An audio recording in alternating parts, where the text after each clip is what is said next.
Welcome to the pilot episode 1, the pilot episode of the Eric A. Cinotti Unplugged Insights and Perspectives. That's right, folks. Here I am again another night, 2 times every night on your TV and your radio. I'm your host, Eric A. Cinotti, Eric Andrew Cinotti, the host of the Hostile Zone. So hopefully I brought you over right here on iHeartRadio and on your cable provider. And if I'm not on your cable, you call your cable provider and you say, I want Cinotti on my TV. And that includes the Hostile Zone and this new show. So welcome to the pilot episode of the new show. If you are new and you are not aware of who I am and you're not a fan of the Hostile Zone, which you should be. Hostile Zone is nightly based on where you are. It's on iHeartRadio and we launch primetime at LA and on New York Standard Time. Anyway, so if you are from there and you're coming over, then you're kind of get a flavor of what we're going to be doing on this new show. But we're going to be a little bit more intense. We're going to get some really good interviews in here and get some good people. And we're going to talk about the United States, where we stand in the geopolitical climate around the world, where we stand right here in the United States as a citizen. That's what we're going to do. We're going to talk about the intelligence community. We're going to talk about national security. We're going to talk about the military. We're going to talk about the Supreme Court. We're going to talk about major legal cases. We're going to talk about things that affect you folks, because I'm your humble correspondent and I'm here for you. You get me 2 times in a night, and I hope you enjoy it. It's the pilot episode. Bear with us. We're rolling through. Not exactly sure how it's going to flow. Right, Carrie? You there with me, my executive producer? Yes, I am right here. And You're going to keep me flowing, right? Yeah, you got to get on a roll. I'm working on it. It's a new show, folks. They're fans of the Hostile Zone. They know we got a nice little thing going. Yes. But this is a little different. So for those of you who are new to the show, if you just happen to be tuning your radio or your TV and you found this show and you're like, who is this guy? Well, I am the host of the Hostile Zone. But a little bit about me. I'm a trained lawyer, a constitutional scholar, a military veteran, a senior emergency management specialist with intelligence analyst experience, as well as years of investigative experience. I'm going to bring all of that from my life to you. I also am a professor. I have a couple books coming out. I have a lot of things, but it's not Eric Cinotti show. It's about you. I'm just giving you a basic highlight. If you want to know more, go to the website for the show with the iHeartRadio, and also you can check me out at ericandrewcinotti.com. If you are watching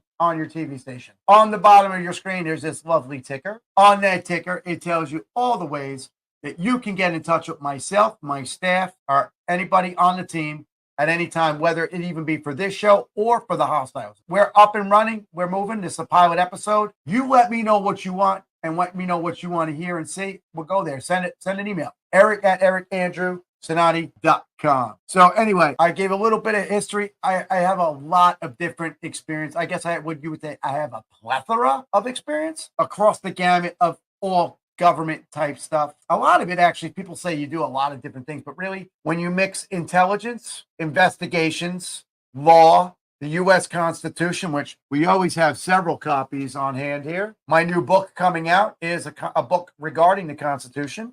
And if you want a free copy of the Constitution, just send an email into the show. We'll be happy to hook you up with a Constitution. Also, with the military, that encompasses all that. So if you think about the military, the Constitution, intelligence, investigate, it all is really one big happy family, I guess, for lack of better words. The fact of the matter is, I've spent my life standing tall for those who cannot fight for themselves. And I truly pride myself on the guy that runs towards gunfire, the guy that runs towards a fight, the guy that runs towards a fire. Oh yeah, I didn't add in there. I've been a firefighter since age 16, on and off as I've moved around, but maintained my certification and I've maintained being involved. I'm also involved in EMS. I don't want to give a whole resume here. You can check it out on your own. I literally have dedicated my life to standing up for those that can't stand up for themselves, those that can't fight for themselves. I really believe in it. And now I'm bringing you the insight that matters the most. We're going to tackle issues here. We're going to tackle discussions. We're going to tackle things that you may not want to hear. You may not want to talk about. But I promise you, you'll tune in again tomorrow night. Understand here, let me just lay out some groundwork. Not in my notes. Executive producer's going to be mad because I go off my notes in Warner. Sorry, Carrie. Right here, I'm going to put it out on right from the beginning. If you're not a fan of the other show, you should check out The Hostiles. Just Google it. You can find it anywhere. But what I want to make sure all my viewers and listeners get, we don't pick partisan sides. We don't pick a party here. Whether or not you're a Republican, a Democrat, an independent, whatever you are, clearly people know what I am, what I believe in, but I do not report as a pundit in any particular political arena. Did I say that good, Carrie? Okay, she did not. Yes, you did. You get mad when I go off script? Hey, it's a pilot episode. Let's have some fun. I just had to put that out. I mean, honestly, right? I mean, I had to do that because someone's going to say, oh, he's a hack. And also, folks, and Carrie will tell you, if you listen to my other show, I never, ever badmouth the president of the United States because he is our president. And that's the bottom line. Whatever your opinion is, and that's another thing, and I like that where this is going to go.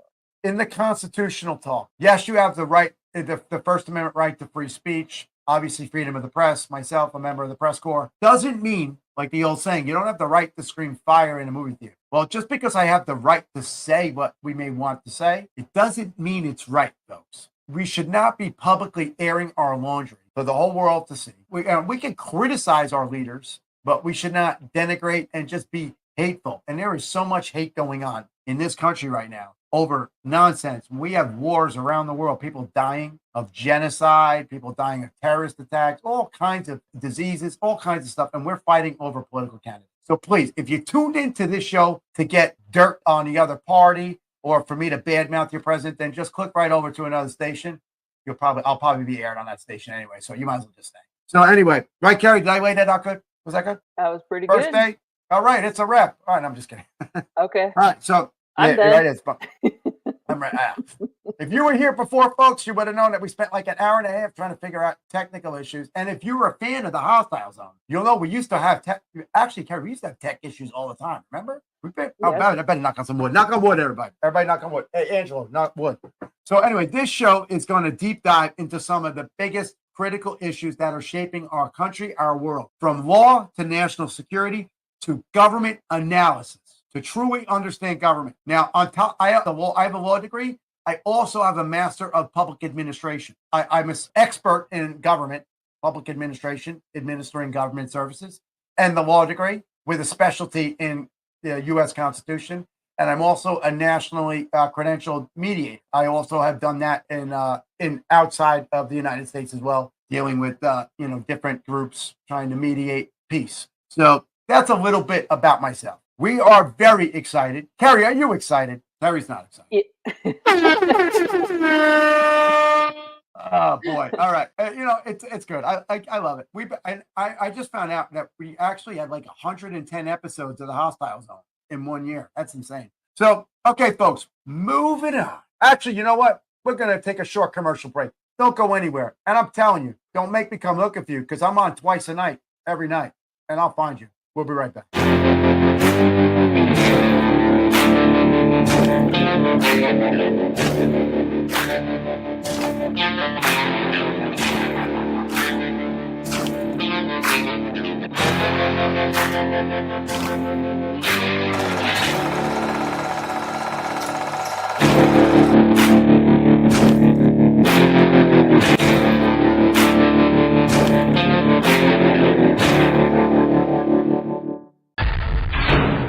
At the Rembrandt Law Firm, we understand the importance of your constitutional rights. We truly care that we must get a client their desired result.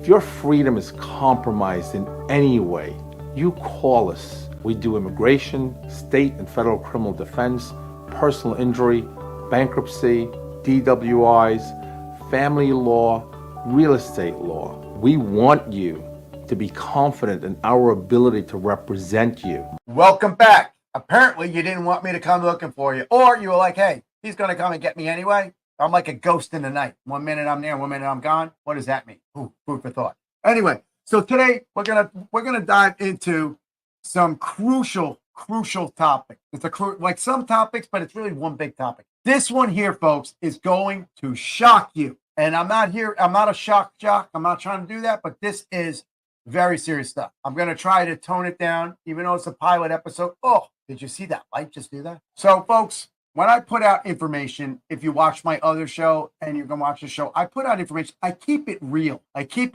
call a spade, and I give you facts. I give you what I know to be true. And when there's Cinotti's opinion, I'm going to tell you it's in my humble opinion. Also, we have a thing called the C-hole. I like to talk. Anybody that knows me or has taken any of my courses at any of the universities, I fall into it. We call it a C-hole from the other show, a Cinotti hole, meaning I just talk forever. We're not going to try to have too many Cinotti holes here today. But when I put out information, I give you the best possible information that I have, and I give you the best possible advice. But remember, always do your homework. Read for yourself. If you have questions, you can reach into the show. We'll be happy to give you a referral, whatever. But what we give you is the best we have. There is no air quoting if you're watching. There's no fake news here.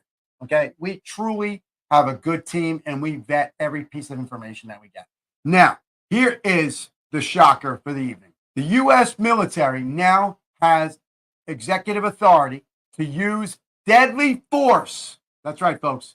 Deadly force. Force, fighting somebody, all the way to deadly, meaning they kill you. Deadly force to American citizens right here on our American soil. Let me repeat that for you, because I'm sure you're saying to myself, that doesn't sound right. What is Cinotti doing? He doesn't know what he's talking about. But I'm going to give you the actual document because I have the document, and we're going to give that to you in a moment. So the Department of Defense, the Secretary of Defense, and the President of the United States, they snuck this in to a Department of Defense directive. And I'll give you the directive number, and I will tell you, and we will be putting a copy up of it, redacted, a little bit redacted, but we are going to put up, and you're going to see the crux.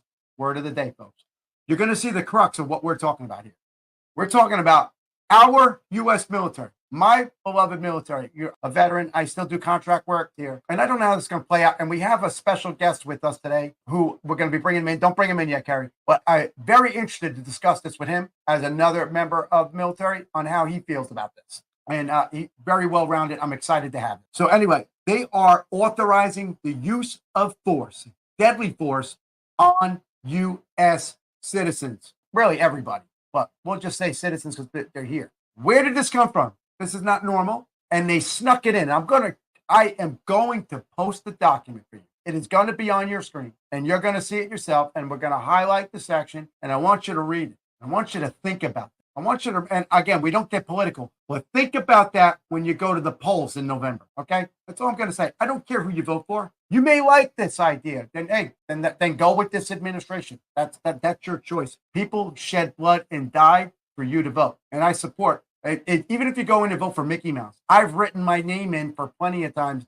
just because I didn't like the Republican or the Democrat, so I wrote myself in because I didn't waste my vote. The fact of the matter is that we are talking U.S. military, camouflage gear in your neighborhood. With the lights went again. And to use in your neighborhood with the authority to ultimately execute. And you're going to ask, Cinotti, how is this possible? Stay with me. We're going to continue. This is a subject that touches on emotions. It touches on family dynamics. It touches on your inner emotions, your outer emotions. It touches on people's employment. Somebody in the military that might be forced to do this. There's a constitutional right. There are rules that need to be played. There is a whole national security framework that is in place. FEMA, the Federal Emergency Management Administration. There's a whole framework in place, and now they're incorporating the military's ability to use force when they are requested by civilian authorities to assist local civilian law enforcement. That's right, folks. Local civilian law enforcement. Now, there's some speculation. I could give you Cinotti's opinion, and I will, but I'll tell you it's my opinion on why this is in place and who really is behind it. Yes, you know who you are, and we're going to actually put your name up on the screen because taking Americans' lives as a member of the military is not what anybody raised their right hand for. I thought, hey, Carrie, do you remember, what was it? Kent State University, right? Yeah, that was one of the first like deadly riots. It was a riot, and it was Kent State University, and a soldier in the Army National Guard shot and killed a student. Now, let me give you, it's not in my notes here, but I am going to make a little bit of a definition for folks out there before we go any further, because I can't assume everybody knows. This is stuff you just don't have memorized. John Q. Public, stay with me, Carrie, because you're like John Q. Public right now. When you see somebody in camouflage, what do you think? What's the first thought when you see somebody in camouflage? Something's going on.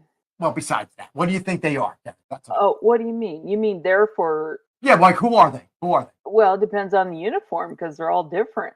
But I'm saying like camouflage, like military though, right? Like right. Military's, but yeah. There's a Navy camouflage and a right. green camouflage. You're getting all slick on my pilot episode. You're gonna call me out, Carrie? Sorry.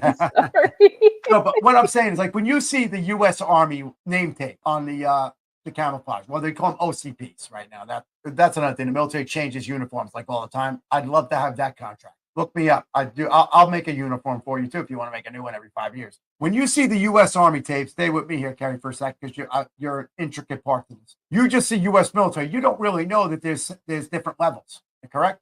Well, I'm different than most people, and I would be. I'll pretend, okay, Carrie, help me out. It's a pilot episode. Pretend you don't know. Pretend you haven't been working with me for a while and you know all these answers already. But realistically, folks, when you see U.S. Army on the shirt, on the uniform, actually they call it a blouse. I have no idea why.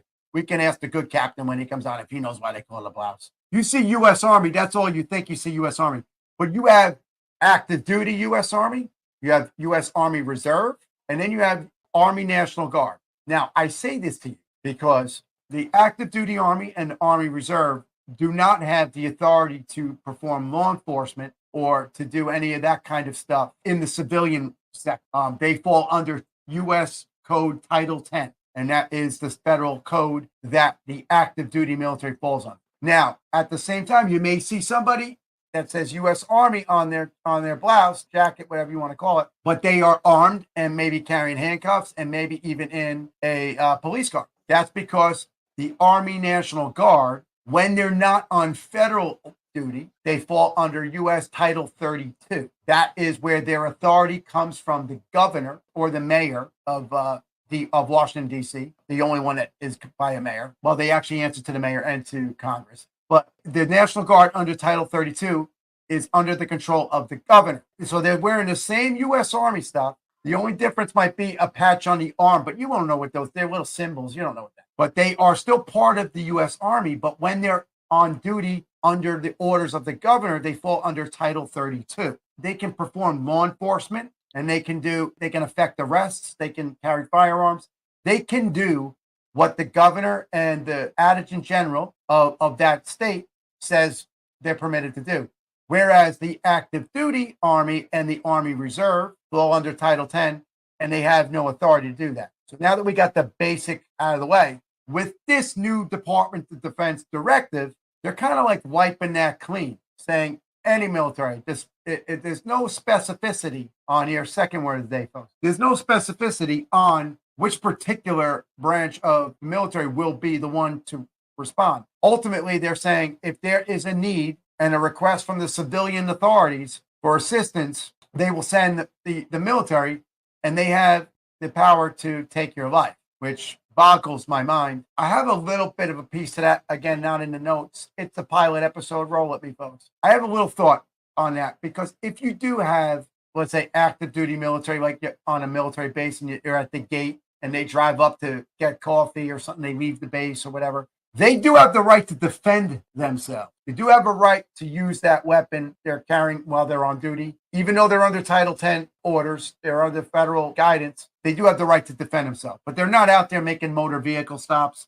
and doing all that kinds of stuff, where the National Guard could, if that's what the governor and the adjutant general and whatever else in that particular state wants to do. That's why this is a very interesting directive. So let's try to chop it up here a little bit. So recent directives over the years have expanded military powers, which we think is good. And again, we have a guest in here that's going to get into this great convo, and I can't wait to get him on. They've been gradually extending the authority and the powers of the military. you know this from the intelligence world. Everybody knows who Edward Snowden is. Everybody knows that he was a whistleblower. He leaked. The program was called PRISM, by the way, folks. The name of the program that Edward Snowden outed back in 2012. Am I right on that, Kerry? 2012, 13? Or maybe the good captain can dump it up into the chat. Anyway, it's somewhere around there, 11, 12, 13, somewhere, where he gave up this information. Now, the PRISM program was like a net. Imagine yourself as a fisherman. And you're out there trying to, if you've watched any of the Greatest Catch or whatever on TV, they throw a net in the water and try to scoop as many tuna and whatever. That's pretty much what PRISM was. PRISM was they threw a net out there and they scooped up all telecommunications and they arbitrarily had access to everybody's data. That was obviously a big expansion of the intelligence community. Now, we need to trickle this back for our younger folks. If you looked at pre 9/11, 2001, 9/11, the intelligence community was far different. CIA had a whole different mission. They actually literally followed different missions than they had now. They did a lot more experiments, and I'm sure you've all heard of MK Ultra and all this other stuff out there. We're not here for conspiracy theories, but the mission changed. We also created a new department, the Department of Homeland Security. Tom Ridge was the first Secretary of Homeland Security, which was created after 9/11. Former President George W. Bush created the new department, which created the TSA, right? We all know about, we go through airport. Our life has changed after 9/11. I trickle that into the military has been expanding its authority as well. We had Operation Noble Eagle, which was signed in on order right after 9/11, which basically put anybody that was in the National Guard on duty somewhere at a bridge, a tunnel. I mean, I was working in New York City and New Jersey a lot of hours on duty for that. Everything kind of expanded from there. So, Carrie, let me know if I see hole. But you'll trust me, folks. You will like this show once you start to get to know how I flow. It'll work out well. So they've been expanding the military powers. So what does this mean for you? What does it mean for me? What does it mean for our children? What does it mean for my document, the Constitution of the United States? It means, yes, the amendments are cemented. They're there. But there's always maneuvering. And like I say, if you listen to the other show, the law is not black and white. It's gray. When I teach any of these classes at one of the universities I teach at, I show like in the classroom, you got the little squares for the tiles. That's the law. You walk on that line. That's the law. But 1 inch to the left and 1 inch to the right is still part of the law. It all depends on how you interpret it, how that lawyer, that judge, that analyst, they interpret the law. Now, apparently they interpreted things a lot different at the NSA when they were running the prison program. I'm really not sure how they came up and thought that this was a good idea to tap everybody's phones. I mean, we were tapping foreign dignitaries of foreign countries. A leader of a foreign nation's phone was tapped. There was actually a copy machine in a country that I cannot name. The copy machine was in the office of a very high-ranking person in another country. They had no idea that the copy boy, I say that nicely, folks, please don't bot and troll me. They didn't even know. They had the copy boy, and please don't be offended by that, but the copy guy worked for the U.S. as like an informant. He embedded a reader in there that would actually, every time this leader of that nation, and I'm not going to say what nation, it's an adversary of ours, and every time they made a photocopy, we, the United States, got a copy of that photocopy. Every single thing that copy machine did, whether it printed from a computer or somebody put a picture on there, we got a copy of it. With that, I definitely know you're going to come back because you want to know more. We'll be right back after these words.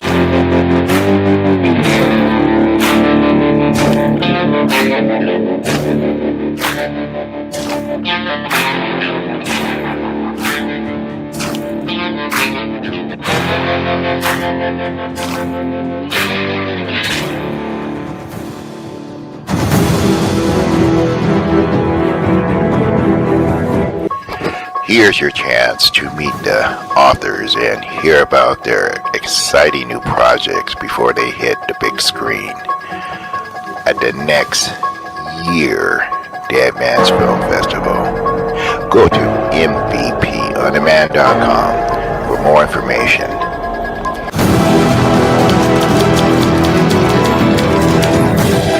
See you in the grave.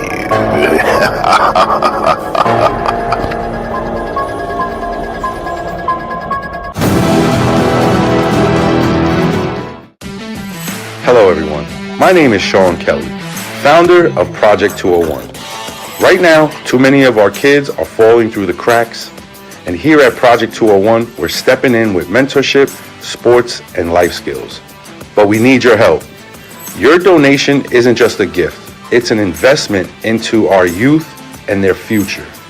With your support, we can keep them off the streets, in school, and on the path to success. Become a donor, mentor, or sponsor today, and let's change lives together. You can visit our website, 201sports.org, to make your impact now, and or give me a call here at 201-725-5062. Mentorship through sports. Changing lives one at a time. All right, folks, we've been having technical difficulties today. I don't know what's going on. Sound, lighting, I don't know. But anyway, as we truck forward, there's a lot to unpack here. You know, I don't want to get too deep, but I think this is very important. And you have to know this and you have to read it for yourself. As someone who has worked in the intelligence field and also studied the Constitution deeply, is considered an expert in that area, this is alarming to me. I know how just delicate this balance is between security and liberty. And you know, this is not in the notes again. This is just a thought. At the end of the day, when you sacrifice a little bit of privacy for a little bit of security, you get nothing. You get neither. Our framers, our forefathers of this wonderful nation we call the United States, the greatest nation in the world, created a document that is the foundation, the bedrock of who we are, the bedrock of our existence. You have to keep that in mind when you move forward. But at the same time, as somebody that knows the threats that we face, somebody that's faced these threats myself, read them, seen them, worked on them, interviewed them, been to different locations, watched, learned, got information. I know I have the unfortunate ability to know what could have happened, what has happened, and what we potentially could face moving forward. It kind of jades my opinion, but at the same time, I also studied the Constitution deeply and I believe in it. My book is coming out in about 3.5 weeks regarding the Constitution. So there is a delicate balance between the two. You know, you have to weigh that out, but you don't want to give up your privacy. You don't want to give up your privacy and security. So there is a delicate balance between the two. And the fact of the matter is that where does that balance at? So at this point, I think it's time to bring in our special guest, Captain James Von Tock. Welcome to the show, James. Welcome to the show. Thank you very much. Captain.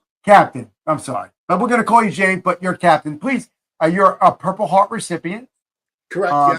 You are a part-time police officer in the city of New York, NYPD. Auxiliary. Correct. Yes. Yeah, part-time police. Yeah.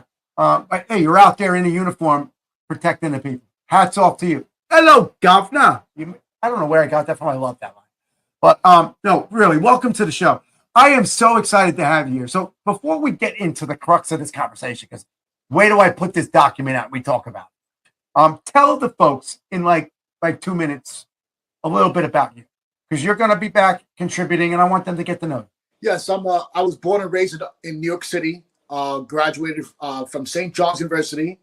I then went on to graduate from law school at Truro Laws Center out of Long Island, New York. And then I went active in the Army. I served in the infantry. And fortunately, I was 11 Bravo? 11 yes, Bravo. 11 Bravo. But as an officer, you're called 11 Alpha. Unfortunately, I was injured in the war zone. My job was working as a military advisor. May we ask, and it's totally up to you. May we ask about your injury? Because I think the American people need to know the sacrifice that people made. That's the only reason I ask. My first injury was I was a TC, a commander within the Hummer. Remember one thing, I know we're military buddies. Yes. They don't know what TC means. Yes. You got to remember that folks don't know. Correct. Well, I was the commander inside a Hummer, so I sat in the front passenger right seat. And our vehicle ran over an IED. That was my first injury. Where were you? Is that Iraq? Yeah, that was in Iraq. Where in Iraq, may I ask? In Baghdad. Outside the green? Yes, outside the green. Let me guess, on the bridge.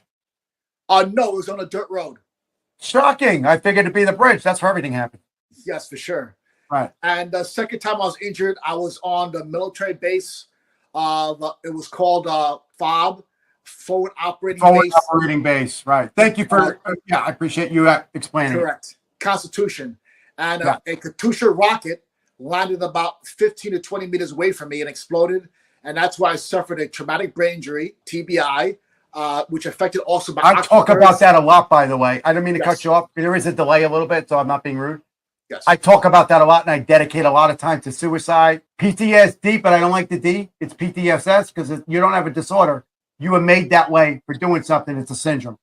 But anyway, we got plenty to chat about. You're gonna keep going. Go on. Yes, I suffered a optic nerve damage in my left eye, and as well as sciatic injury to my lower back spine area.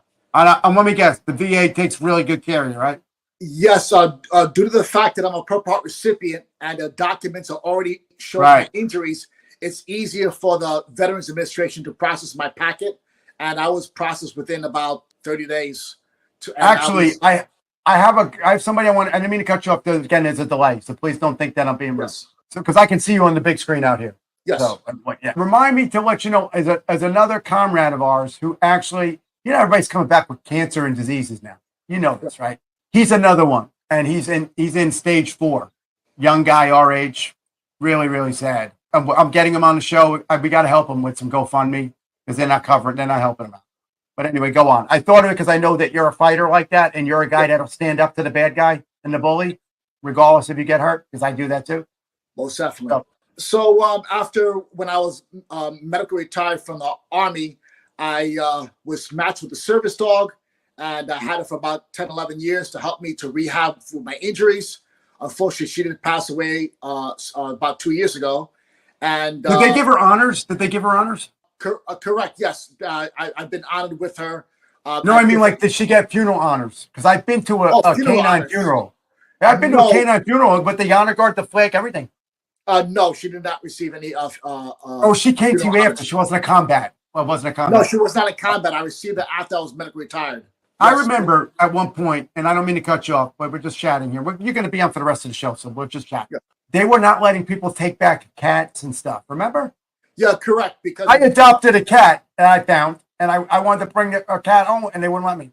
And then some people had actually like working dogs. We call them military working dogs, right? Not canine, military working, and they would leave them. The guys would want to take them home. They would be perfect companions for somebody like you. Correct. Yes. Well, it's because of different rules and regulations through the military and coming through Department of Defense. So, I mean, there was some veterans, they were able to find a way through the congressperson back doors and got some leeway. Everybody knows a guy. They know a supply sergeant. They get an extra pair of boots, right? Yeah, sure. They got a guy on the inside. Yes, after when my service. Can I ask you a question before you go on? What is that wonderful picture behind you? The wonderful what? The picture behind you. Oh, the picture is for the folks that are watching at home. They might. Oh, yes, it's a picture of Paris. As you can I love see, it. The Eiffel Tower is behind me. Yeah, very nice. Correct. Have you been? Yes, I have. Nice, nice. Correct. And that's probably, you did not go there for military. You went there actually. That's probably one of the trips you went for fun. Yes, for casual. Yes. That's one of the only places I didn't puddle hop either. France didn't want us there. Don't worry, we didn't want to go there anyway. Well, it's a lot of history, and as you know, France is the reason why America has its independence. Because without France, there would be no America. Right. No, very true. But let's fast forward to World War II. I think we're equal. I think we're even. For sure. Yes. I almost said an eye for an eye, but then I would have felt like I was making fun of you, and I'm not. Yes. Yeah. But but you know what? The congressman got an eye patch too. Yes, correct. Yes. Yeah. I mean, can I ask, like, does that bother you or no? The patch? No, it doesn't. I can't imagine living with that.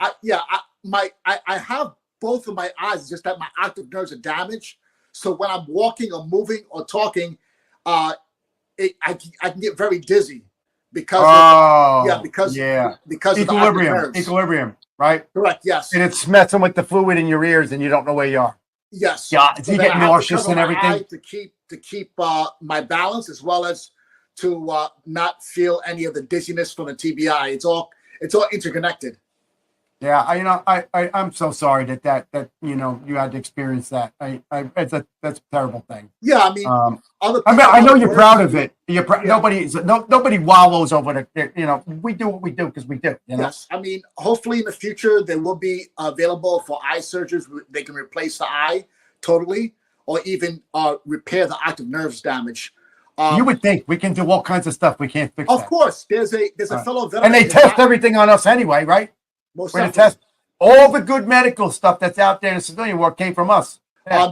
There's a fellow veteran located in New York City. He lives in Staten Island. He lost all 4 of his limbs, and the U.S. Military after I know who you're talking about. Yes, I know that's him. in Morocco.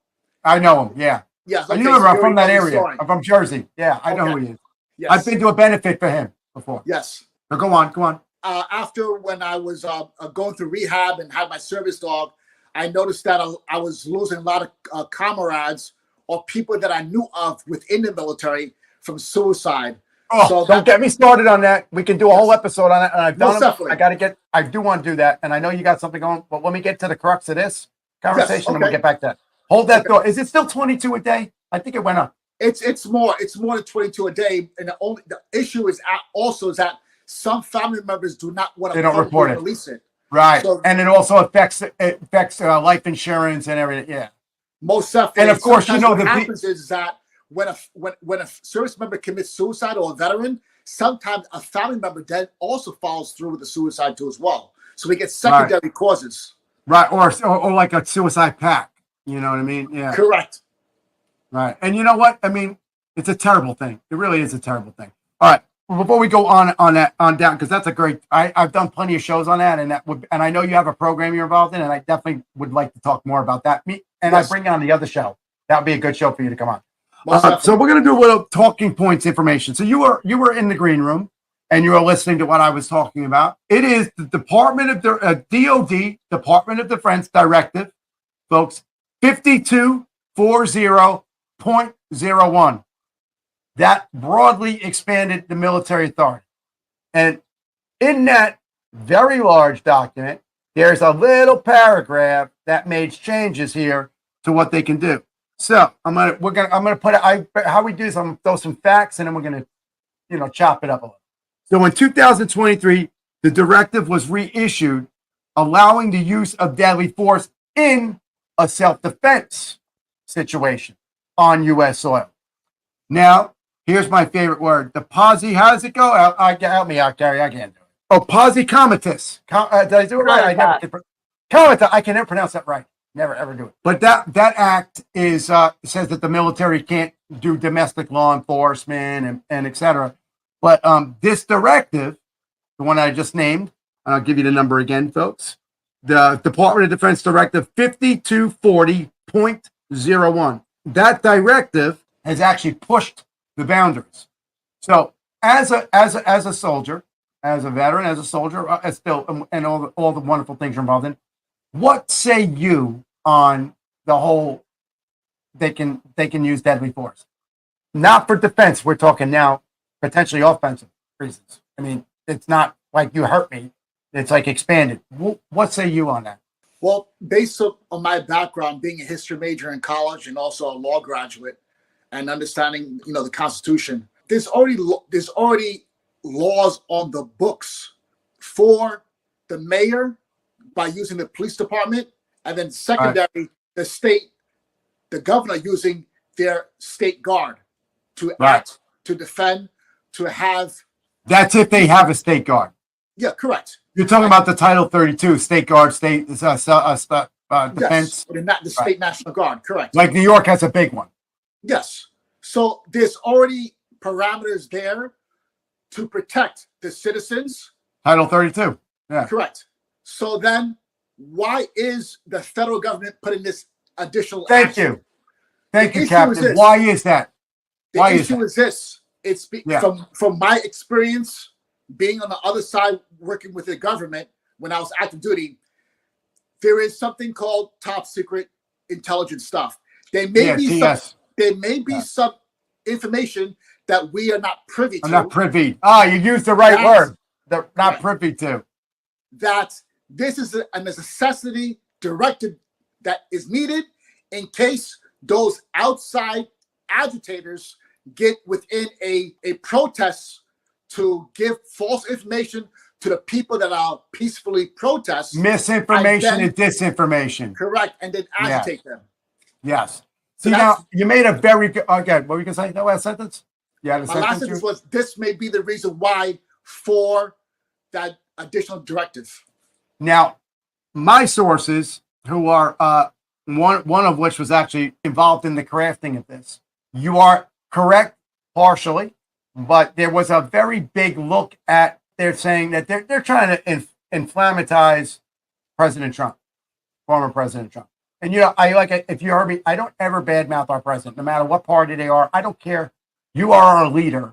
And I have a duty as just a good citizen. Forget any oath we took. Just a good citizen. But there is some worries that some of these people, if the election doesn't go the way it pretty much looks like it's going to go, but if something were to happen and he were not to be elected and there were to be a whole question again, this is like a preemptive strike against another January 6th. From what I understand is that it's more of what you said is what it looks good on paper. Your argument is what's good on paper. I got you. We're good. What's good on paper. But at the same time, are we really like how many foreign adversaries are going to actually get in and do that? You know what I mean? Like they're not going to start a war in the middle of a January 6th type riot. You might get some idiots that are going to do something dumb, you know, but you have to ask yourself, why do we need to use deadly force for that? And we were saying, why not utilize the Army National Guard or your state guard under Title 32? Then you don't need a Department of Defense directive authorizing use of force. The mayor of Washington, D.C., or the governor of any state can activate their guard as much authority as you give them. Exactly. Is that also every single police department, the majority of them around the country also have an auxiliary force. I'm an auxiliary police officer from New York City Police Department. We also have that addition too. So there's already and people don't realize you could be armed because some auxiliary are not and reserves are not armed, but there's nothing in the statute that says you can't be. Correct. It all depends. Just like the New York Guard. The New York Guard could be armed if they decide you need it. Yes. Yeah. There's already enough police officers, state defense forces, as well as the state National Guard. There's more than enough. Freaking NYPD's bigger than some country's army. Correct. It's all about the planning, the city and the state officials planning it out properly. So there should not be any issue of needing the federal government to come in. Yes, I am 100% with you. Anybody that knows I'm a Republican. I mean, I'm not going to hide that. I don't badmouth and I don't pick my friends like that. What you're saying there is like fascinating. Say that again. I want to break that down. Make that statement. Yes. So number one, based on every single city in the United States, at a minimum, they're going to have auxiliary police. Number two, they're going to have police. And then there's going to be a state guard as well as state National Guard. That's in control. Which every state has a National Guard. Not every state has a state guard. What are there? 32 states have a state guard? How many get state? 24? I don't remember. How many are recognized? Yes, but also between governors, they can always request another state's state guard to come to People don't realize that Florida, our Governor DeSantis has his state guard on the border in Texas. Correct. Texas has a very robust state guard. Let me get to some more points here, but you made some great points there. And you know, the fact that they can arm, actually they can deputize anybody at any time if you like. I mean, the law says you can do that. It doesn't take more than somebody in authority to deputize you, and you don't even need to go to any training. Technically, you're supposed to get firearms qualified, but that's sitting 10 minutes on the range. Listen, we've all been to the range in the military. Most definitely. I had some friends that they were like, how do I have like 80 holes in my target and this guy's got 3, and I only have a 20 round 20 because all his rounds are crossing into my lane, but you're still passed, right? Yeah. So they can arm people up. So one more. The major one point is there's already laws in the books. Yes. That why recreate the wheel? Yeah. If the legislature and the state officials from the city to the state work properly together as a cohesive unit, there's no need for the federal government to even come. You want to know that why? level. I love it, what you're saying. We're on the same page. Yes. You want to know why? This is a show of power. It's a show of play. Because they could have, like you said, any municipality, DC, wherever, could have the full resources of the federal government if all they got to do was ask. All they need to do is ask. Why force it down their throat? Why, like you said, why reinvent the wheel? Why do it? Title 32 exists. It's there. If you actually read the Constitution, everybody belongs to the militia. You ever read that clause? Most definitely. Yep, I know you did. That's why I called it. Yes. But they are. I mean, then there's like obviously the recognized ones that go, that uniformed and whatever. But it's like the draft, the selective service. Everybody at a certain age in your state can be called to military duty under Title 32 in a crisis. What you're saying is great. It's just craziness. So presidential authorization may be necessary for certain situations involving certain disturbances or hazardous materials. So I ponder this back. You have your Juris Doctorate as well. It's all about the wording. The presidential authorization may be necessary, for situations involving civil disturbances or hazardous materials.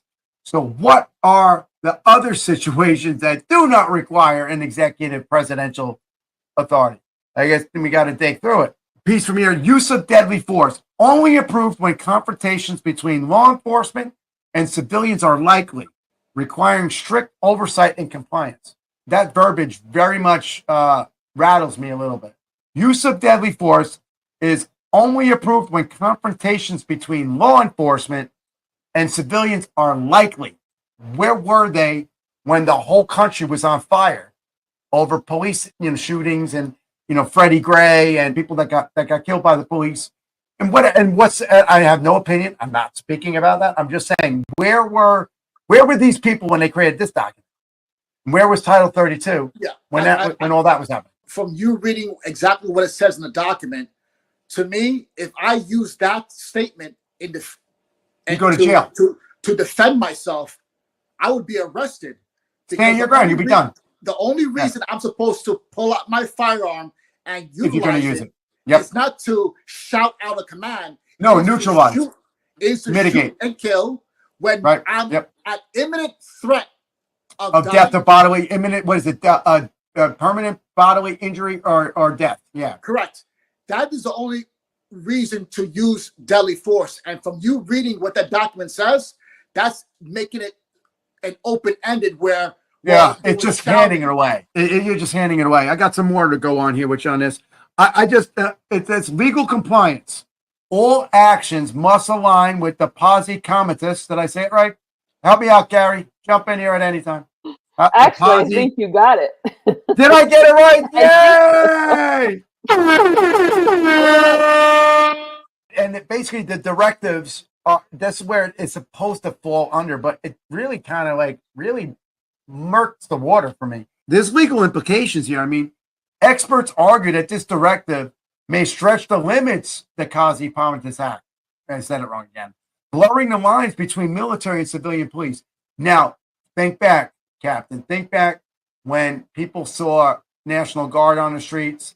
And remember, was it Portland that people were showing up at OCPs? Folks, OCPs are the new camouflage uniform. The military changes, uniforms all the time. But remember when there was people showing up in uniforms and white unmarked vans, and they were jumping out in full body armor, weapons, in OCPs, military camouflage, but no name tapes? You remember that? Correct. Yes. A lot of people are very upset about it, and they were saying blur the lines. Oh, I feel this way too. When you see, and I want to be careful not to step on toes, but when you see certain agencies, even recently, incidents that have occurred, when you see federal agencies rolling up wearing military camouflage, fatigues, OCPs, whatever you might want to call them, it is very confusing to the civilian. And now people are saying this further blurs the line of who is civilian and who is not, and who has authority and who doesn't. I don't know. I mean, it is very, very, it's going to be a confusing experience. The next part for you is historical precedents. I put this in just because you said you're a history guy. I'm going to call you out on the air. No, I'm not going to. So historical precedent, the deployment of military forces during the 1992 LA riots, Rodney King, remember, serves as an example of how these powers have been used previously. Now, we were both very young for that, so I remember seeing videos. Carrie, do you remember the LA riots? 1992, Rodney King? Yes, I do. I was watching a lot of that on TV. It was quite. Did you remember seeing military out there or no? I don't remember that. It wasn't a sandbag question. I just was wondering. I don't remember myself, but it was video. But you're a little older than me, so that's why I'm asking. But yeah, anyway, so we have constitutional concerns here. We have the Fourth and the Fifth Amendment implications, hands down. Fourth and Fifth implications, because this directive could violate the Fourth Amendment protections against unreasonable search and seizure, as well as your Fifth Amendment due process. Everybody sees Fifth Amendment as just, your right to confront your accuser and, not testify against yourself, etc. But it is part of the due process. So that is a concern constitutional. I actually should reach out. Hey, if you're watching the show, Professor Dershowitz, give me a call. Send me an email. I would love to have you on the show and talk about that. One of the best professors I ever had, Dershowitz, really great professor. Here's an interesting statistic for you. A recent survey shows that 65% of legal professionals, that's the full gamut of legal people, believe that this directive raises serious constitutional questions regarding civil liberties. That's a huge number. 65% of legal professionals. Legal professional can include anybody, but that's a large chunk of any population. I just foresee this as being challenged in court, and I feel sorry for the first, young private or whatever, a young lieutenant or whatever, and they're out there doing whatever. They have to pull their trigger on an American citizen.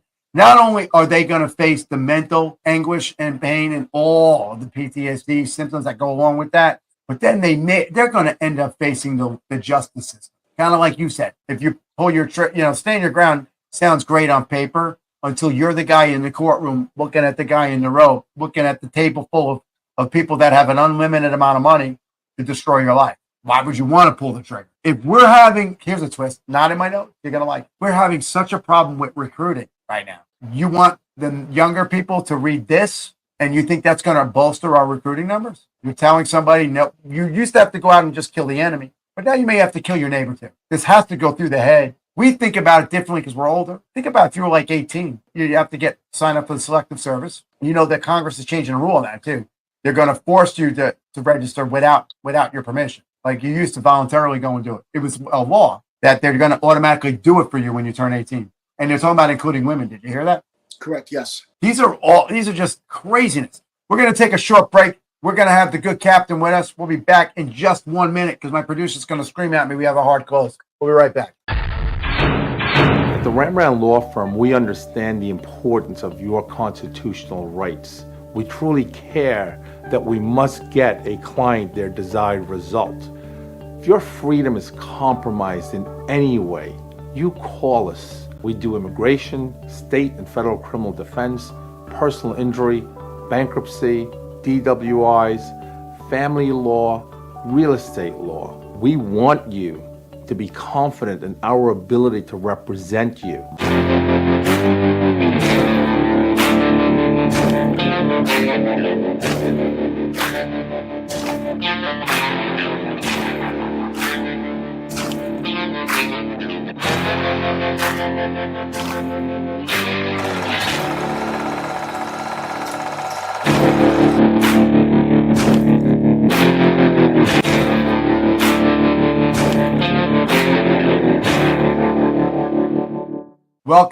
Welcome back. Eric A. Cinotti, Unplugged, Perspectives and Insights, or Insights and Perspectives. I don't remember the name of my own show yet.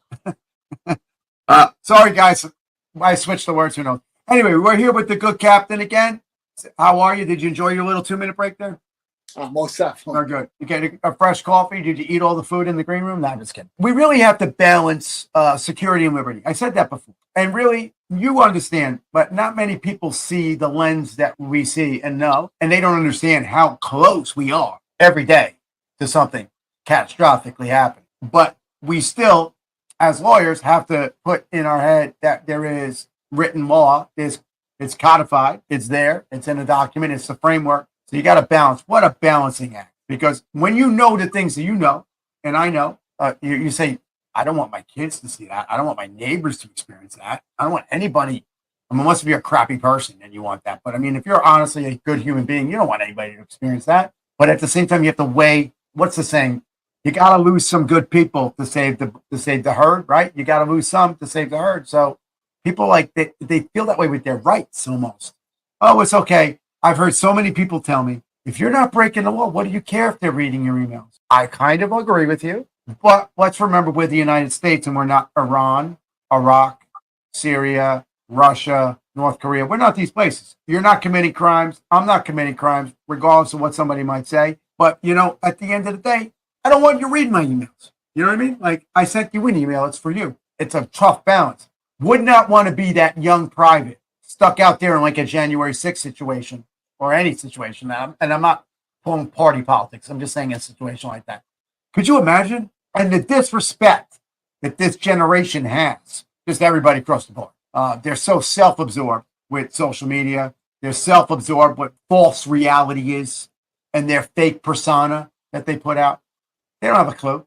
So you want that guy out there with a weapon, and then you want the other guy that has no respect? We're asking for trouble. We are asking for trouble. That now, again, this is Cinotti opinion. Do you agree or disagree? You can disagree. I'll be okay. But I think we are opening the door to something we didn't need to open a door. Nobody knocked. Don't answer the door. What say you?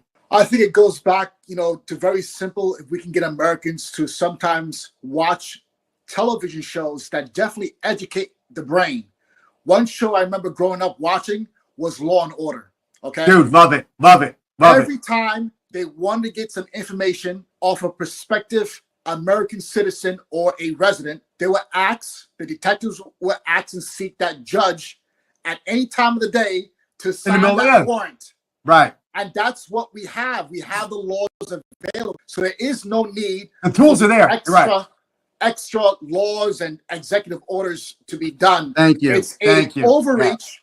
And then also, good word, overreach. Said, good word. When does it end? There's a slippery slope. It doesn't. It's a slippery. I love it. Slippery slope. Correct. And once you take a step on that slope, and we've been covering it on the Hostile Zone, the other show. Yes. I've been covering a lot of this stuff all year long. We're going to get deeper in this show than the other one, but I've been covering a lot of slippery slope things. I mean, yes. Once you go, that's it. And that's why there's organizations like the ACLU, which are very important to protect the rights of Americans or even people that are permanent residents here from being honestly anybody that's here. I mean, even the illegals that came here illegally, they're still human beings. Correct. And our laws do protect them based on yes, they are protected. Yeah, I mean, you're here. I don't like the whole immigration issue. I mean, it's not a topic for today, but you have to ask yourself, I saw some of these videos, and we actually are going down to the border to film an episode of the other show. I've actually been seeing people holding their baby over their head and a wife on his back in the water up to his neck. Something must be really bad where you're coming from, that you're willing to carry your toddler over your head in a roaring rapid water, and your wife on your back. You got no clothes, nothing, right? And on the other side, there's armed border agents, National Guard, and everybody else that's only going to try to send you back. Something is going on in these other locations that people are so desperate to do that. See, now that's the non-Republican thought of me, right? I got you there. Correct. And it all has to do with American foreign policy. What is going on with the American ambassador in their home country, and what coordination is being done with that foreign government? It's all connected through American foreign policy. As you recall from history, America has the big stick foreign policy in the Western Hemisphere. Nothing goes on in the Western Hemisphere without the USA. The only is Cuba. No, Cuba's the great issue. But other than that, nothing goes on in the Western Hemisphere without that American big stick. So the issue. But here's the thing, and you got a big stick in your hand there too, right? What is that? Most definitely. Nice. The reason why these illegals are coming over our borders is a direct connection with American foreign policy. Absolutely. Hands down. Activity. Hands down. You're 100%. 100%. And here's the other thing, and I don't want to get off on the thing because we got to keep going, but I like it. Here's the thing. How much money are we sending to these other countries already in aid? And whatever, humanitarian, military aid, whatever we're giving them. We give everybody money. Correct. Give everybody, just go down there, but then go into San Francisco and you can't go shopping because someone's going to mug you or you're going to step in human feces on the street. But we're sending money to every other country. And half of the people we send money to, they use that money to do something stupid to us. Yes, and we also have to look at, there's different organizations that rate different countries on their corruption. So that's Right. an issue. Because, Right. like I said, we can go to many stores. We can look at the tags on our clothes. I have some clothes made in Honduras. But why Right, are yeah. people coming across the border? We have factories over there. There are jobs. That's because they're paying them 10 cents an hour. That could be And the we're case. still paying $150 for a shirt at the mall. Yes, but we have to look and analyze the data. Right. How much money is being given to certain countries, and where's the money going? You got to track the money. Nobody follows the money, man. Same thing with when we send military aid to different countries out in Europe. Follow the money, take a status report of what weapons we're sending, and make sure those weapons are being used and not transferred someplace else. Absolutely. I was having this discussion with another lawyer today, and we were discussing Israel and Ukraine and all this stuff. And there was a question about, was Israel stopping humanitarian aid going into Gaza? Now, if they are, there's international law that says you can no longer assist in providing arms, even if they're your ally. If they are not allowing humanitarian aid in, then we are basically part of a conspiracy of committing like atrocious acts to the people because we're providing the arms while they're stopping the food and the humanitarian. Correct. But a whole other topic. Yeah, it'd be a direct violation of its own U.S. law as well as direct violation of international law. International court. That's a major issue why President Biden decided to make a port from a U.S. Navy ship to deliver aid into Gaza directly, bypassing the ECPs, the entry control points that Israel controls. And number two, that's why the U.S. military was dropping airborne pilots of MREs. Meals ready to eat. Right. So good. Thank you for saying what it was. Trying to balance it off, saying that there may be issues of the ECP's entry control points to be controlled by Israel because Israel says that they have to inspect all the goods. How long does it take? Well, you know what? We don't want any issues at the U.S. government. We're just going to go ahead and just drop MREs. So you know what this sounds like to me? Yes. This reminds me of UN inspectors looking for weapons of mass destruction. It sounds like to me. I mean, you can't go there and find out if they're not giving the humanitarian aid to the people. It's not that hard. I mean, with the technology that we have, we can read your cell phone from a satellite. You're sending a message to your girlfriend, I can read it. So you're telling me you can't see what's coming in? And then they're taking advantage in the Horn of Africa to get all the shipping lanes shut down with all this piracy, right? I mean, it's just costing us trillions and trillions of dollars. Anyway, let's keep moving on. Like I said before, you have to have privacy and security, a happy middle. Because like I said, and I it's a quote, I've used it plenty of times, but when you take away for one to sacrifice the other, you gain nothing. You gain neither. Correct. So you got to make a stance. National security perspective. HUMINT, HUMINT, folks, that stands for human intelligence. Something that I've done, gathering intelligence by talking interpersonal conversations, getting into places and making friends with people and becoming part of the whatever area. And you're gathering information. You're not actively going to do anything to them. You're the person actually grabbing the intelligence. They call that human. So human and domestic threats. Fact. Intelligence agencies, including the Department of Homeland Security, have expanded their surveillance of domestic threats in coordination with the military. Key point here, probably sounded a little off, but if you put the pieces together, they're now up in their game and you're coordinating with the military and with this new directive in place, a recipe for some stuff. And I'm all for obviously doing what we need to do to protect the lives, but we also have to protect the values of what our nation was founded. Exactly. And when we take that away, what makes us any different than North Korea? I mean, because North Korea can say, hey, where our people are safe. And that's true. We haven't dropped any bombs on them. No one else is dropping bombs on them. So I guess ultimately the North Koreans are safe, right? But they also have no privacy and no freedom. So you got to weigh the options. So the impact, the coordination between military intelligence, MI, and civilian law enforcement raises concern about oversight and accountability because who is Big Brother's big brother? And they have a father. And don't forget they got a mother. So who, and this is what was a pre-9/11 issue when I was talking about CIA before. CIA's mission is still technically the same. People don't understand what CIA's mission is. CIA, it stands for Central Intelligence Agency. They does not mean they are the ultimate king or queen. Does not mean that they are the boss of intelligence. They're just the central hub. They're not even the most powerful intelligence agency. Sorry, guys. But there's other ones that you don't even know of. I may not even ever mention on this show that are far more powerful, far more skilled, and not to say that CIA is not, but we're talking some organizations that are out there that don't even exist.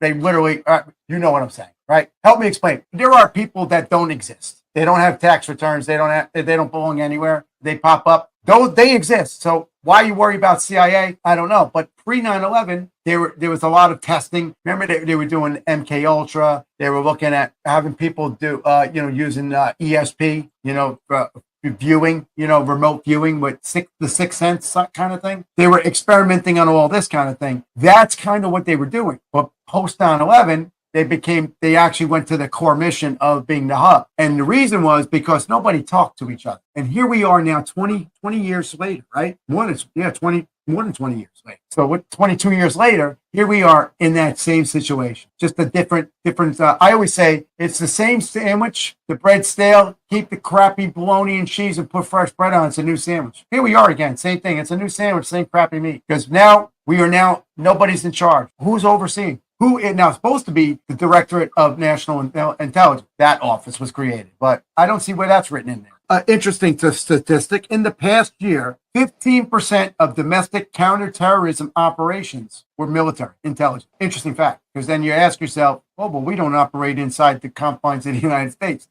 That's CIA's favorite line, NSA's favorite line. We don't spy on Americans. We don't operate.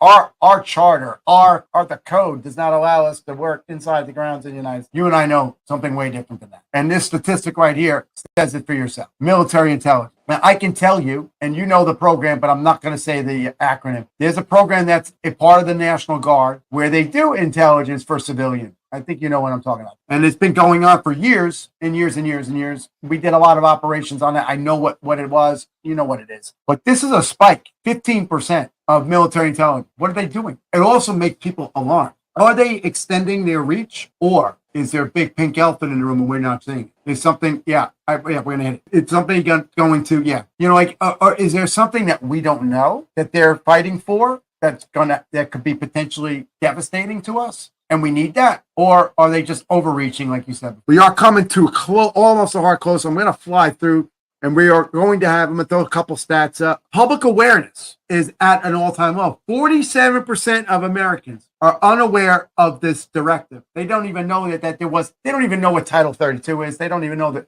like I was saying to Carrie before, my executive producer, you see U.S. Army, you don't know that there's several layers of that. You just don't know. There's always a political debate that can go back and forth. But Eric's Take, new segment of the new show. What do you think? Eric's Take. This isn't just a legal issue. It's a political issue. We need to ask ourselves, and I'm looking right at you folks. You need to ask yourself. You would ask me, ask everybody around you. Ask yourself if Congress will step in to redefine these powers, or will they at least checks and balances, right? Checks and balances. Will they at least oversight and take a look? We know what's going on with the UFOs and the UAPs. We know that certain people did not have access to special programs, and it's called special program access to certain security clearance stuff. Some people don't. It's compartmentalized. So is Congress even going to have access? Is this going to be part of the black budget? Lots of money goes all over the place in the black budget. So you have to ask them, are they going to step in and redefine these powers? Or if we're going toward an expansion of now a military-run government. I mean, I can't believe we're even saying that. I can't believe that came out of my mouth. Did you even think we'd ever hear that come out of your mouth or be on a talk show in the United States where we're talking about the potential of the military actually controlling our civilian government? I mean, it's mind-boggling. Yeah, I see. What say you? I was saying we're looking at it. Yeah, we're looking at like a North Korea situation here. Yeah, possibly. We can always speculate what may happen, but the issue is that also I'm not privy, and the rest of America is not privy to what is the top secret threats that are going on that the government knows. We have to give, as American citizens, the benefit of the doubt.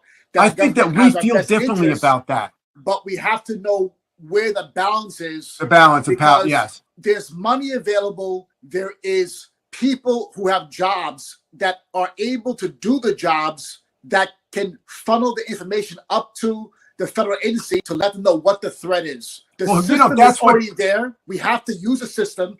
There is actually no reason for that directive, only if they don't need it. Yeah, there is top secret information that we're not privy to, and they're not disseminating it to the right people either. Now, if you want to, a case in point, look at Governor Ron DeSantis. Reenacted the Florida State Guard, gave them a broad stroke of power. Florida took over the investigation of the attempted assassination of President Trump. Now, you got to ask yourself, that's one state pushing back. We have 49 other states. We're down to Cinotti's final brief, and then I'm going to give you a final closeout. All right, buddy? Are you still alive with us, Carrie? Opening pilot episode ran a little late, but it's like a special episode. Don't worry. You there, Carrie? You sleeping? Yes, I'm here. I know, I'm playing with you. All right, well, we're almost done here. So, Cinotti's final debrief. In a world where the lines between truth and deception are blurred, it's our mission, your mission, Captain's mission, Carrie's mission, everybody's mission. We're one family. We're one United States, not separate states. It's our mission to seek clarity on everything. I say this on my other show. Don't just Google and find something and look at the first thing that popped up and there's your answer. You have to seek light. You have to seek truth. And it's not going to come easy. Nothing that is valuable and is worth anything is free. We have to seek that. We have to dig deep. Everybody should be out with their shovel every day of the week. We have to dig deep. It's not easy. The answer is not just there. It's not just going to magically appear. Even if you're watching my shows, one of my two shows, I'm not going to have the answer for you. I'm going to give you my opinion, but I don't have the answer. Nobody has the answer. You have to look for it yourself. The answer is within you and what you feel to be right and what you feel to be wrong. But you have to know where to look to at least get accurate, up-to-date, real-time intelligent or information, real-time, up-to-date information. But for the insights that you hear here obviously make a difference. But you have to take what you heard today and you have to implement it tomorrow somehow. Now, I know myself, and I know the good captain here will be reading something later on.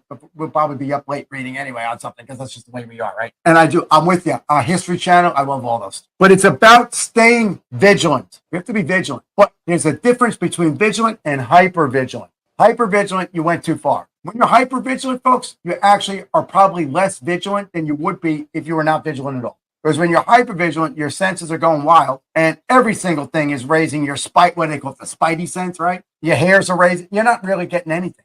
That's the whole kind of the PTSD issue. Like people they're continuously in a heightened sense of something, So you have to be vigilant, but you have to know what is too much. It's like anything. You have to take it in moderation. On this show, if you watch me on the other show, we ask the tough questions and we have the tough conversations. We had a great conversation here. You folks out there, my humble listeners, viewers, you have to take what you got here. You got from the captain. You have to go and look for yourself, but it's up to you. You have to do it. Because you know what? Something is always lurking. You look at the ocean, it looks great, right? Even when the water's flat, there's submarines all along that ocean. You just don't see them. They're below the water. Danger is always beneath the surface.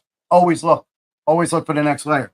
So folks, stay sharp, stay informed, and never, never stop seeking the truth. Our work doesn't stop here. This is just the beginning of a brand new conversation. Welcome to Eric A. Cinotti Unplugged. I thank you again for coming out for our pilot episode. I'm Eric A. Cinotti, your humble host of the Hostile Zone syndicated iHeartRadio, and now Eric A. Cinotti Unplugged. It was my esteemed pleasure to be with Captain today. You'll be back again many times. Most definitely. We thank you for your service. Oh, you do the proper. Hey, I got a quick question for you. I got into it with somebody, and I can't say what country they're from because they would really annoy somebody. You know the reason why we salute, right? Correct. I'm going to tell you what I said to this person. You tell me if I'm correct. You tell me if I'm wrong. He was trying to tell me, this person, and he was from a foreign military. We were in a training in the Middle East. He said it was to show your hand open, not a weapon. And I'm like, no. In that era, people went and they tipped their hat. That was a sign of respect. Not showing my hand because you could be a lefty. You could be palming something here. You could have something in your jacket. When you did the salute, it was the same as me seeing somebody who was an astute person. You tipped your hat. Like I did to you. Hello, Governor. I tipped my hat to you. That was a salute. Am I correct or not? It depends on the country. Maybe that's why he didn't like my answer. It depends on the country for military courtesies, but it can work both ways. But here in America, the English colonies, they tip their hat. Correct. That Yes. was where I understood it to come from. But anyway, folks, we are going to be syndicated. You're going to hear Cinotti 2 times a night. I don't know if you can handle it. And then after the show, we are indexed in every podcast platform. You just look for us. Just Google The Hostile Zone for my other show and just Google Eric A. Cinotti Unplugged. Thank you so much for being out here. I want to thank the good captain again. I appreciate you. Give your full name again. Captain James Van Talk. And we're going to have you back on to talk about your the suicide program. We're going to talk about that after. Most definitely. Carrie, thank you for your wonderful, wonderful work as executive producer. Her work has gotten twice as hard. She has to deal with me for 2 shows a day. Am I fun to hang out with, Carrie? Why, sure. I'm a blast, right? Folks, pay attention. We will have that DoD Directive. We have a copy of it. I will have it highlighted. It's on your screen. It'll be available. Just rewind and look. Or if you want a copy, email the show, eric@ericandrewcinotti.com or the Hostile Zone at bbstalkradio.com. We'll get you your own copy. Redacted a little bit, but we'll get you your own copy. Thank you again, folks. I truly am humbled. The fact that I started in media a little over a year ago on 1 night a week, 1 hour. And then it went to every night with reruns on the weekends and now a second syndicated show. We're on more than 2,300 stations. And I thank you folks for that. I thank you. Don't go anywhere. Come back tomorrow because you know what? It's going to be a better show every day. Today was just a warm up. Welcome to my world. Eric A. Cinotti. Unplugged. I'm out.